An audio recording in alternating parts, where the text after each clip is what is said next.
इस कार्यक्रम के पुण्यार्जक हैं भगवान नेमिनाथ दिगंबर जैन मंदिर, सुस दिगंबर जैन मंदिर समिति, अंतर्गत जैन संघ पुणे JSP, ज्ञानोदय जैन सोसाइटी के सामने भगवान नेमिनाथ चौक, सुसगांव, पुणे। अपने आप को, अपने मन को, अपने तन को, अपने वचन को जब हम अच्छी दिशा की ओर लेकर के जाते हैं, वैसे ही होते चले जाते हैं। हम सबका उद्देश्य जीवन में यही होता है, हम विकल्पों से ऊपर उठ करके बड़े आनंद में रहें, बड़े प्रसन्न रहें। वो प्रसन्नता हमारी छूट जाती है जब शरीर को लेकर के विकल्प होने लगता है, फैमिली को लेकर के टेंशन होने लगता है, ऑफिस को लेकर, वर्क कल्चर को लेकर, सोसाइटी को लेकर, फाइनेंशियल पोजीशंस को लेकर के बहुत सारे ऐसे रीज़न आने लगते हैं जिससे व्यक्ति जो चाहता है वैसा रह नहीं पाता। चाहते तो हम सुख हैं, उस आनंद में रहना चाहते हैं, लेकिन पूर्णतया वैसा हो नहीं पाता। जो फैक्टर्स इस प्रकार से होते हैं, कुछ बाहरी फैक्टर्स होते हैं, कुछ हमारे भीतर के ही फैक्टर होते हैं। जो बाहरी फैक्टर होते हैं वो उतने इफेक्टिव नहीं होते हैं जितना हम उन्हें मान लेते हैं। हमारी मन की जैसी धारणा हो जाती है वैसा ही हमें लगने लगता है। आप सभी लोगों की बहुत ऐसी धारणा चलती है, वो ग्रह, वो कुंडली आप लोगों को बहुत परेशान करते हैं, है ना? ऐसी धारणा है ना? बहुत सारे लोगों की यही धारणा है। 2 दिन पहले किसी ने प्रश्न किया था, वो 7.5 होती है कि नहीं, काल सर्प योग होता है कि नहीं, और क्या चलता है, एक अढ़ैया और चलता है, हाँ? चौघड़िया, मुहूर्त आदि। मुहूर्त तो होते हैं, लेकिन इन काल सर्प योग का असर हमारे लाइफ में पड़ता है कि नहीं? कितने लोगों ने किसी ज्योतिष के चक्कर लगाए हैं काल सर्प योग के कारण? लगाए होंगे। एक बार एक ज्योतिषाचार्य से चर्चा हुई थी, उसने बताया महाराज जी काल सर्प नाम का युग कोई होता ही नहीं है। 2 योग एग्जिस्ट करते हैं, एक काल योग तो एग्जिस्ट करता है और एक सर्प योग एग्जिस्ट करता था बोले हमारे ज्योतिष में, लेकिन ये काल सर्प योग अभी रिसेंटली एकदम जैसे बरसाती मेंढक आ जाते हैं बोले वैसे ही आ गया है, आ गया। अब देखना, जो एग्जिस्ट नहीं करती है आपके मन में वो धारणा बैठ गई है, और कुछ एग्जिस्ट करते भी हैं तो वो कितना इफेक्ट पैदा करते हैं। इसी विषय को लेकर के चर्चा चल रही थी विगत 2 दिनों से।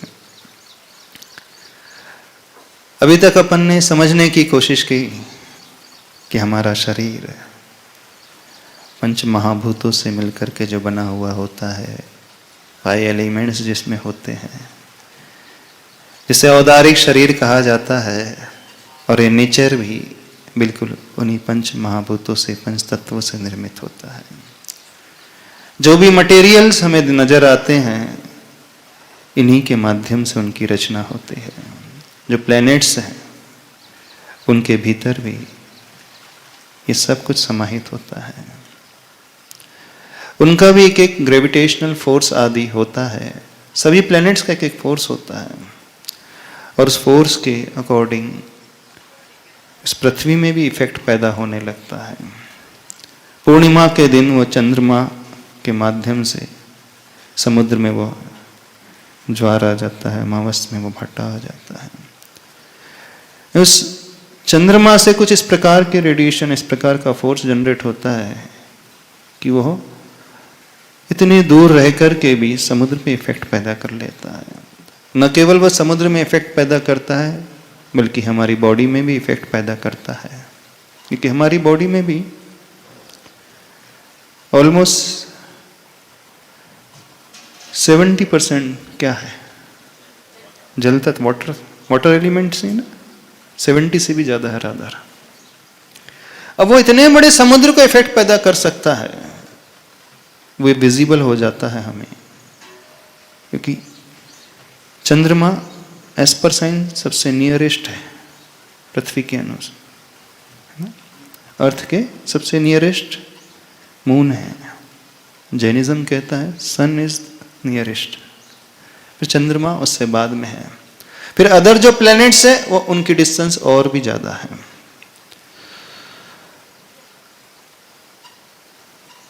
सन का इफेक्ट हम देखते ही हैं, सूर्य का इफेक्ट होता ही है, चंद्रमा का इफेक्ट भी समझ में आ जाता है।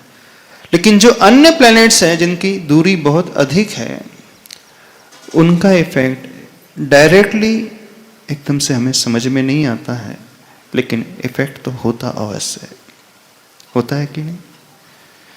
जब तक कि मोबाइल टावर नहीं लगे थे, और मोबाइल टावर लगने के बाद 2G, 3G, 4G और 5G आने के बाद नेचर में क्या क्या चेंजेस आ गए, आप लोगों ने सुना भी होगा, समझा भी। जो चिड़ियां नजर नहीं आती आजकल, बहुत सारे पक्षी नजर नहीं आते, तितलियां नजर नहीं आती आजकल। क्यों? कई साइंटिस्ट ने प्रूव भी किया है, उन टावर से इतना रेडिएशन निकलता है, बहुत सारे लोगों को ट्यूमर्स, कैंसर्स, हार्ट की परेशानी, किडनी की परेशानी हो रही, लेकिन कुछ भी नजर नहीं आता। नजर आता है, दिखता नहीं है, लेकिन जो इफेक्ट पैदा हो रहा है कहीं ना कहीं उससे रिलेशनशिप अवश्य है।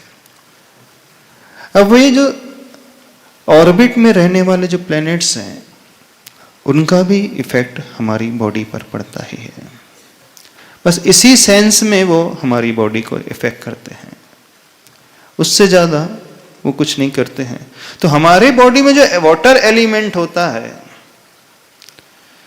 उन प्लैनेट्स के कारण उसमें बहुत ज्यादा चेंजेस आने लगते हैं, उस ग्रेविटेशनल फोर्स के कारण। अब जब बॉडी में ऐसे चेंज आते हैं, तो उसको हम क्योर करने के लिए, ठीक करने के लिए मेडिसिन का उपयोग भी करते हैं। उस रेडिएशन की फ्रीक्वेंसी को मैच करने के लिए वो एस्ट्रोलॉजर आपको कोई स्टोन सजेस्ट कर देता है, उसका इफेक्ट सर्टेन एक्सटेंट तक होता भी है, उस रेडिएशन थोड़ा सा वो बैलेंस भी करता है सर्टेन में। पर जितने भी ये टूल्स होते हैं, ये सब एक्सटर्नल टूल्स होते हैं। हम अपनी बॉडी को क्योर करने के लिए जब दवाइयां लेते हैं बाहर से, वो उतनी इफेक्टिव नहीं होती हैं जो इंटरनली हम टेबलेट के फॉर्म में लेते हैं। उससे ज़्यादा इफेक्टिव होती हैं जो इंजेक्शन के फॉर्म में ली जाती है, होता है ना, वो डायरेक्टली ब्लड में मिल करके इफेक्ट पैदा करने लगती है। लेकिन चाहे वो रेडिएशन हो, चाहे वो एक्सटर्नल ट्रीटमेंट हो, चाहे वो नेचुरोपैथी का ट्रीटमेंट हो, चाहे हम उसे बॉडी में अंदर लेते हैं वो मेडिसिन, ये सब जो है इफेक्ट पैदा कर रही है हमारे मटेरियलिस्टिक बॉडी में ही पैदा करती हैं। जो हमें नजर आती हैं वो ब्लड है, फ्लैश है, बोन्स है, समझ में आ जाता है। लेकिन कुछ और है, जैसे अपन ने कल समझा था, रेकी, हीलिंग आदि, वो भावनाएं भी इफेक्ट पैदा करती हैं, करती है कि जैसे भाव भीतर पैदा होते हैं, उसके अनुरूप हमारी बॉडी में भी चेंजेस आने लगते हैं। जैसे भाव अंदर से पैदा होते हैं उसके अनुरूप जो हमारी बॉडी को बनाते हैं, जिसे हम कर्म कहते हैं, वो भी अट्रैक्ट होने लगते हैं। तो सबसे ज्यादा करीब हमारे क्या होता है?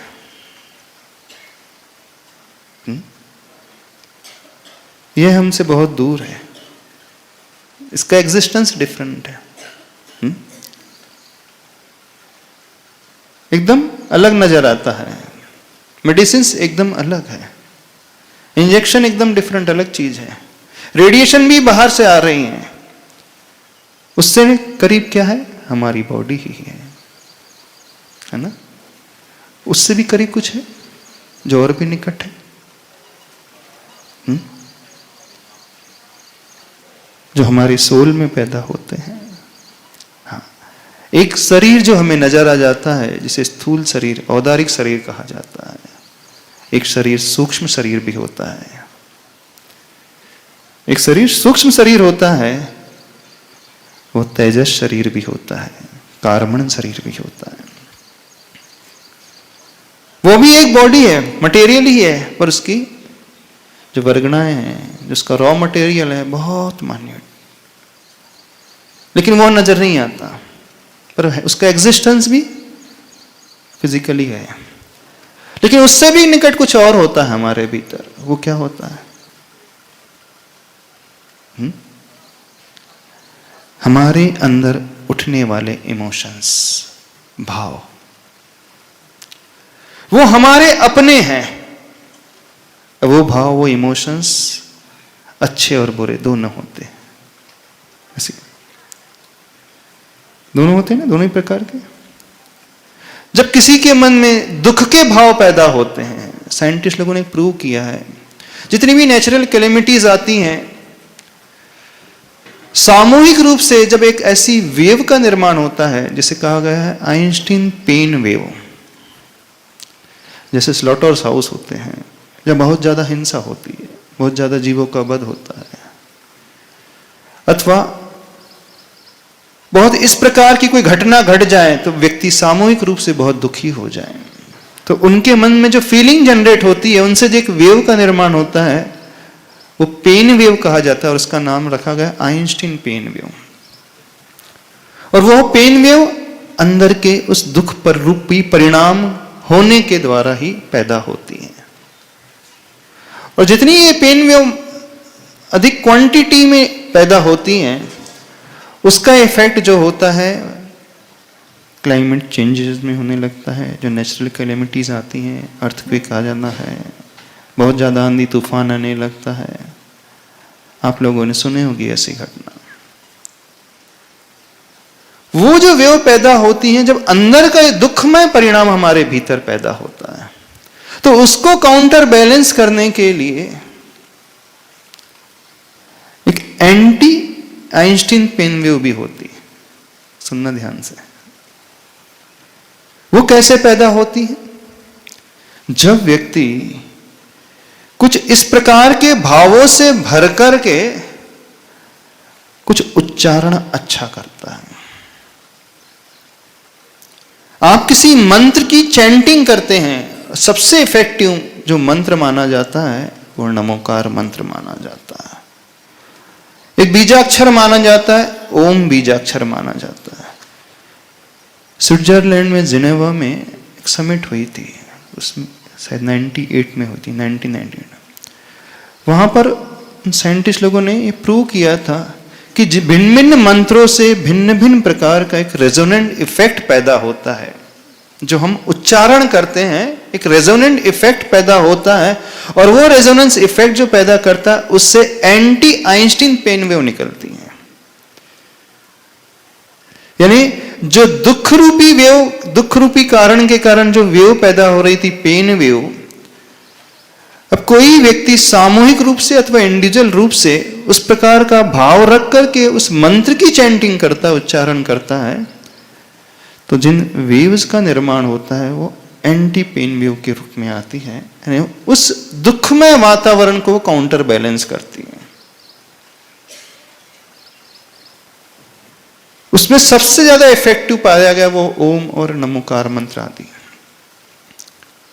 जब हम अंदर से भावों से भर करके उस मंत्र का उच्चारण करते हैं, नमो अरिहंताड़म, नमो सिद्धाड़म, नमो आयर्याड़म, नमो वज्जायाड़म, नमो लोये सव साहोड़म, तो क्या होता है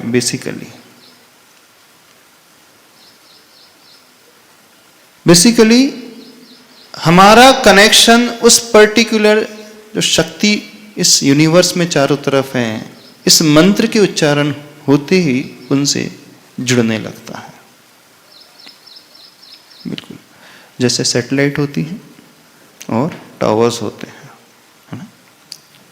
सैटेलाइट और टावर तो उनका कनेक्शन आपस में जुड़ता है तो आप जो चाहते हो आपको सिग्नल्स मिल जाते हैं। तो जितनी भी दिव्य आत्माएं होती हैं, पवित्र आत्माएं होती हैं, जब उस मंत्र के माध्यम से हम भावों से सहित होकर के उच्चारण करते हैं तो वो सैटेलाइट की भांति उन दिव्य आत्माओं से हमारा वो मंत्र उस एक एंटीना अथवा उस टावर का काम करता है और तुरंत उससे हमारा कनेक्शन जुड़ जाता है।